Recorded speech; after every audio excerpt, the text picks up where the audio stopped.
Hola a todos jóvenes y no tan jóvenes que miran este video, primero que nada le quiero dar la bienvenida a los nuevos suscriptores, quiero que sepan que son bienvenidos a este canal y segundo, sé que ha pasado casi un mes desde mi último video pero tengo buenas excusas, demasiado estudio, trabajo y planificar sagas para un juego llamado Warcraft 3. Todo eso me lleva tiempo pero bueno, de a poco seguiré subiendo videos. Sin más que decir empecemos con este nuevo video. Los duendes son considerados unas criaturas bastante peculiares, pues en los cuentos tradicionales infantiles, la figura del duende suele asociarse a pequeños seres bonachones, que acostumbran a ayudar en secreto a los humanos, recompensando las buenas acciones y castigando a las personas egoístas y deshonestas. He aquí donde aparecen algunas historias sobre estas pequeñas criaturas. ¡Aquí llego yo! Cuando era pequeño, mi abuela me habló sobre los duendes. No esas criaturas pequeñas y generalmente amistosas que vemos en los cuentos y películas, sino los duendes reales. Ella dice que estas criaturas son las almas de los niños muertos, que no fueron bautizados antes de nacer. Tienen ojos grandes y muy brillantes, que no parecen de este mundo y sus pies están al revés. De esta manera, pueden engañar a las personas cuando les hacen creer que caminan en cierta dirección, y en realidad se están dirigiendo al lado contrario. Otra característica inconfundible de los duendes es que, a simple vista, tienen rostros angelicales y hermosos. Solo cuando los miras más de cerca revelan su verdadera naturaleza, transformando sus rasgos en los de un demonio. Cuando un niño muere sin haber recibido el bautismo, su alma queda atrapada en un cuerpo diferente, me dijo mi abuela, se convierten en duendes y se dedican a robar a otros niños para llevarlos a lo más profundo del bosque. Nadie sabe qué hacen con ellos. Pero usan todo lo que esté a su alcance para lograr secuestrarlos. Juguetes, dulces, canciones. Por eso debes tener mucho cuidado, mi niño, y no alejarte demasiado cuando salgas de casa. Aquí es donde comienza la parte escalofriante de esta pequeña historia. Yo tenía 6 años cuando ocurrió. Estaba jugando en el jardín de mi casa, después de conversar con la abuela. Ella preparaba el almuerzo y de vez en cuando, me veía por la ventana. De pronto, alguien llamó mi atención susurrando mi nombre. Alcé la mirada y lo vi. Allí, entre los arbustos, un pequeñín me miraba con interés. Tenía un rostro pálido y muy dulce, aunque había algo extraño en sus ojos, negros y demasiado grandes. ¿Quieres venir a jugar conmigo? ¿Quién eres? El chiquillo sonrió de una manera que me dio escalofríos. Algo no andaba bien ahí, pero yo no sabía lo que era. A ciencia cierta, si me acompañas podemos comer dulces, tengo juguetes nuevos que te van a gustar. Me dijo aquella criatura. Por alguna extraña razón, aunque desconfiaba, no pude evitar ponerme de pie y comenzar a andar hacia él. Además, la propuesta sonaba tentadora. Pero mi intuición no dejaba de advertirme que estaba en peligro. Miré hacia abajo y lo descubrí. Este niño estaba usando los zapatos al revés, pues sus pies estaban volteados. Un escalofrío me recorrió la espalda y me quedé paralizado. Cuando levanté los ojos, el duende seguía sonriendo pero ya no era bello. Su rostro se había convertido en el de una bestia, con la piel arrugada y una expresión grotesca y burlona, que concentraba la más pura maldad. Grité, como nunca había gritado en mi vida. Mi abuela salió de inmediato a verme. El duende se había marchado cuando ella llegó. Yo no pude dejar de lloriquear en toda la tarde. Mis padres no me creyeron cuando les conté lo que había visto en el jardín. Ni ellos, ni nadie, solo mi abuela lo hizo y pude ver en sus ojos el mismo miedo que sentía yo. ¡Aquí llego yo! Cuando somos niños, escuchamos historias de fantasmas, casas embrujadas y duendes, o en algún momento de nuestra vida, alguien nos cuenta una anécdota fuera de lo normal y es imposible no ponernos en su lugar y sentir terror por pasar algo similar. Yo no creía en historias de duendes ni todo lo que se dice de ellos, hasta que un día tuve un encuentro con ellos. Soy operador de Trosten, era octubre del 2014 cuando recibí una orden de servicio para viajar al estado de Michoacán, a un pueblo mágico conocido como Santa María del Cobre. Viajaba una familia joven con niños de 4 y 5 años y el motivo de su viaje era visitar a los abuelos al rancho. Partimos de la Ciudad de México a las 3 de la tarde aproximadamente y durante el trayecto, hicimos una escala para comer. Llegamos al centro del pueblo y tomamos camino hacia el rancho. Estábamos en una zona sumamente boscosa y el camino era complicado por la terracería. Me percaté que, a un costado del camino, había un río que quedaba muy cerca de la casa a la que estábamos por llegar. Cuando llegamos al rancho, los abuelos de la familia recibieron a todos con mucho gusto y los pasaron adentro de la casa, y como ya era noche y yo aún debía regresar al pueblo a buscar un hotel, la familia amablemente me insistió para quedarme en una de las habitaciones del rancho, me invitaron una taza con café y me instalé en la habitación que me designaron, y después de organizar mis cosas para el siguiente día, me dispuse a descansar porque estaba agotado por el viaje. La noche lucía totalmente oscura y el bosque estaba en absoluto silencio.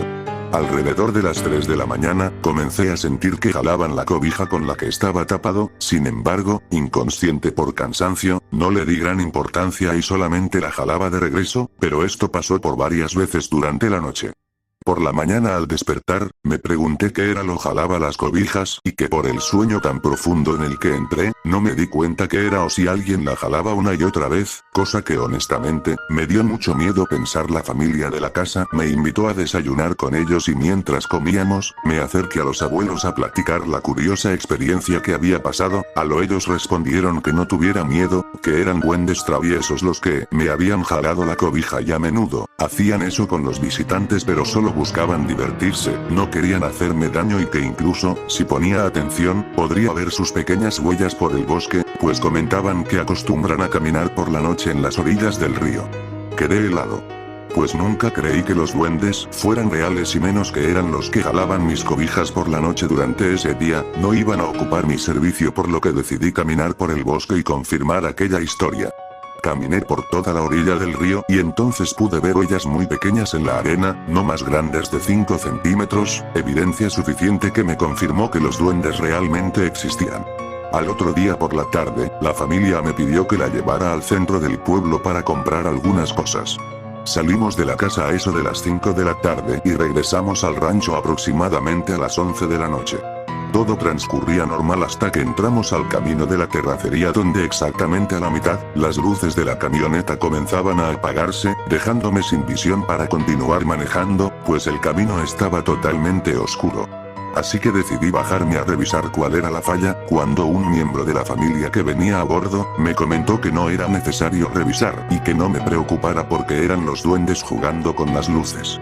No supe cómo tomar el comentario, pero ante su seriedad, decidí conducir de nuevo con precaución y avanzar despacio. Esto pasó alrededor de 20 minutos y mientras seguíamos avanzando, una tía de la familia, platicó que cuando entramos al camino, sintió que le jalaban los pies, pero ella estaba acostumbrada a la dinámica de estos seres mitológicos y guardó la calma en todo momento. Después de un largo e incómodo silencio, llegamos nuevamente al rancho. Esa noche, tuve una sensación de vacío en el estómago y en cierto momento, juro haber escuchado leves risas burlonas en alguna parte del cuarto en el que estaba. No sabía qué hacer, pero lo único que sé, es que los duendes son reales. ¡Aquí llego yo! La primera investigación oficial de un fenómeno paranormal en España tuvo lugar en Zaragoza en los años 30 y fue un verdadero show escalofriante. Vamos, que si los de cuarto milenio hubieran existido entonces, se habrían frotado las manos. Y es que los misterios que durante unos días acontecieron en un edificio de Zaragoza mantuvieron a todos los zaragozanos en vilo.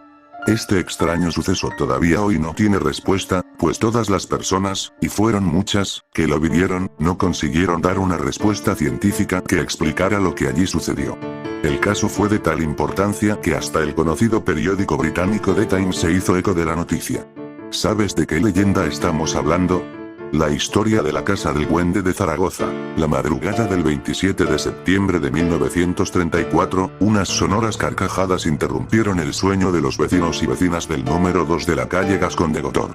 Muchos de ellos salieron de sus camas para encontrar el origen de aquellas risas, pero la búsqueda fue en vano. Ese fue el principio de la historia del Duende de Zaragoza, que actualmente no tiene aún final. Los siguientes días ninguno de los habitantes de este edificio registraron nada raro y olvidaron lo sucedido. Pero el 15 de noviembre de ese mismo año, cuando la joven sirvienta del hogar se disponía a encender el fuego para preparar la comida, escuchó un lamento que seguidamente se transformó en una terrorífica voz. «Por lo que más quieras, no enciendas, que me quemas». La muchacha, invadida por el miedo, alertó a su señora y al escuchar de nuevo aquella voz las dos abandonaron el domicilio en busca de auxilio. Al escuchar los gritos y conocer el porqué de aquel terror, los vecinos acudieron a la cocina para asegurarse de que no se trataba de una broma pesada. Lo que encontraron es que aquel diabólico ser seguía hablando, al parecer desde el interior de la hornilla. Desconcertados decidieron comunicar a las autoridades lo extraño que resultaba aquel evento para poner en sus manos la resolución de ese escalofriante misterio. Y de la misma forma que el caso llegó a la policía, los periódicos publicaron en sus páginas noticias que relataban la historia de este duende. Como señalábamos, el caso llamó la atención de los periodistas de The Times. Así pues, el 27 de noviembre de 1934 este medio de comunicación publicó este artículo. Un irónico duende, que habla por la campana de una chimenea, tiene sobresaltados estos días a los habitantes de Zaragoza, los cuales se afanan por dar con la pista de la misteriosa voz. Un arquitecto y varios obreros han sido requeridos para trabajar sobre el terreno. Han removido todo el piso e incluso han levantado el tejado, pero los trabajos han sido totalmente infructuosos. La policía trabaja activamente, pero no se ha podido impedir que grupos estacionados frente a la casa se destacasen y varias personas se lanzaran al techo, presas de la gran alteración nerviosa, para buscar al duende de Zaragoza. Durante mucho tiempo la voz siguió asustando a los inquilinos del domicilio hasta que un día de 1935 se cayó para siempre. Nunca se supo el origen del tal misteriosa voz, pero sí que hubo una culpable. Pascuala Alcocer, criada de la familia, fue considerada la autora del fraude. Se declaró que la empleada podía manipular su voz y hacer uso de una habilidad para la ventriloquia con el fin de engañar a la población. Algunos aseguran que esta afirmación no tendría validez, ya que en muchos momentos de la investigación Pascuala no se hallaba en el vecindario y eso no evitó que la voz siguiera sonando. El edificio donde transcurrieron estos hechos ha desaparecido. Fue demolido poco después por miedo a que la voz regresara. Lejos de olvidar esta historia, los rumores y especulaciones en torno al duende de Zaragoza no han dejado de crecer. Cabe señalar otro de los extraños acontecimientos que guardan relación con este evento. Una de las más famosas espiritistas de la comunidad, Asunción Jiménez Álvarez, quiso contactar con el misterioso ser en una sesión de espiritismo, la cual terminó con la muerte por colapso de la medium. Todo un misterio aún por resolver. En la actualidad, en el terreno donde se levantaba este edificio de leyenda, se encuentran unos apartamentos que tienen el nombre de Edificio Duende. Cuentan habitantes del poblado Mazateupa que allá por los años 60 en un lugar llamado La Sabana, dentro de un rancho de nombre El Gonal, vivía una familia a la que les gustaba criar animales de traspatio, pero lo que más le gustaba tener eran pollos, ya que tenían bastantes y que en ocasiones lograba criar hasta 50 o 70 pollos, más pavos, gallinas, patos y cerdos. El lugar, dicen los ancianos del poblado, era un lugar solitario, pues no vivía nadie excepto esa familia, pero que no le tenían miedo a nada, pues la señora se mantenía siempre en oración, le rezaba a Dios y sobre todo a la Virgen María. Un día, de repente, sin que supiera cómo, los pollos empezaron a caminar raro, daban traspié, y el cuello se les retorcía bien feo, unos se caían y querían levantarse pero no podían. Ese tipo de enfermedad le daban casi todos los días desde que amanecía hasta que anochecía, y al caer la noche todos los pollos se encontraban bien, como si no les pasara nada, hasta decían que estaban endemoniados. La familia se extrañaba y se preguntaban el por qué les pasaba eso a sus animales, ya que solo era a los pollos, y a los otros animales no les sucedía eso. Ellos empezaron a llamarle los pollos cachurecos, sin embargo no sabían qué hacer ante tales embrujos, decían. Algunos miembros de la familia no querían ni comer pollo porque sabían lo que estaba sucediendo con esos animales. Un día, el padre de la familia decidió llamar al chamán del pueblo de Mazateupa para que viniera a ver lo que les estaba sucediendo, y cuando llegó le contaron. Entonces el chamán lo primero que les pidió fue pozol con cacao, 2 jícaras pequeñas como las que utilizan para correr las ventosas y una cajetilla de cigarros. Posteriormente se las llevó y se internó en el popal, en donde realizó un ritual para alejar a los malos espíritus y que los animales volvieran a su normalidad. Cuando regresó del popal le informó a la familia que lo que le estaba sucediendo a sus pollos. Les dijo que eran los duendes los que les estaban haciendo maldad a sus animales y que querían que se fueran del lugar, ya que era territorio de ellos y no querían que los molestaran. Fue así que después de un tiempo tuvieron que abandonar el lugar y asentarse en el poblado. Desde entonces y hasta la actualidad nadie vive en las sabanas o rancho El Guanal. Solo ganado pasta hay. Ahora el momento cultural del canal. Si no tienen intención de aprender, eso era en el otro video XD. Cuenta la leyenda que este ser es como un hombre pequeño que lleva un sombrero enorme. Al duende tiene el gusto de perseguir a los niños bonitos y en especial, los de cabello rubio. Cuando este peculiar ser hace uso de sus artimañas, una de las más infalibles es el uso de regalos o juguetes que les ofrece a los niños que sin mucha demora, caen encantados y atraídos a estos. Cuando el duende ya los tiene muy distraídos, en un instante tomará a su víctima y se lo llevará muy en lo profundo de los bosques o selva donde jamás los volverán a ver sus padres.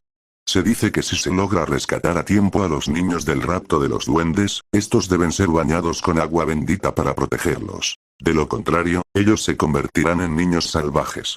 Una manera de evitar que el duende se robe a un niño presa de este, es cortar su cabello y así, él perderá interés en su víctima. Hay varios tipos de duendes pero les diré los más comunes. Los pixies, también llamados pixies o pisquies, son duendecillos asociados a la tradición celta, localizados principalmente en el suroeste de Inglaterra. Tienen el aspecto de niños diminutos. Son extremadamente traviesos y juguetones, y se dice que disfrutan extraviando a los viajeros, escondiendo cosas o gastando todo tipo de bromas pesadas. Goblin. Al igual que la palabra española duende, el término inglés goblin es muy genérico y puede referirse a toda clase de duendes del norte de Europa, incluyendo Francia, donde se les llama gobelins, aunque se dice que son originarios de las Islas Británicas. En general, se les describe como de baja estatura, de carácter bromista o travieso. Viven en bosques o en grutas. La palabra goblin se ha popularizado sobre todo a raíz de la obra de Tolkien, donde se usa para caracterizar a una raza de criaturas repulsivas, brutales y agresivas, lo cual en realidad no es su carácter. De hecho, Tolkien usaba las palabras goblin y orco intercambiablemente. Leprechaun. El duende irlandés por excelencia es el leprechaun, léase leprechaun. Los leprechauns son duendecillos zapateros, que habitan en los bosques, páramos y, a veces, en jardines. Solía vestir sombrero, chaqueta y capas rojos, aunque modernamente se le suele representar de verde. Sus principales ocupaciones son arreglar zapatos, de humanos, o de las hadas, con las cuales están aliados, y guardar el oro de las hadas. Kobolds. Los kobolds son los duendes de la mitología alemana. En su mayoría, habitan en las casas, e incluso ayudaban con las tareas domésticas a cambio de alimento, pero si olvidabas alimentarles o les faltabas al respeto, se vengaban gastando toda clase de bromas pesadas, rompiendo cacharros, etc. Cuando son visibles, son del tamaño de niños pequeños. Algunos kobolds vivían en grutas y en minas. De hecho, de ahí proviene el nombre del elemento cobalto, pues es así como los mineros llamaban a este material, al que consideraban un estorbo sin ningún valor, que atribuían a una jugarreta de los kobolds para robar la plata. El duende protagonista de la serie infantil Pumuckl es una representación bastante fidedigna de lo que sería un kobold doméstico. Sí, muchos otros más, pero no quiero extenderme demasiado. De hecho, pienso hacer una lista de tipos de duendes, pero en fin. Es hora de ir. Se despide el señor de la oscuridad. Buenas noches.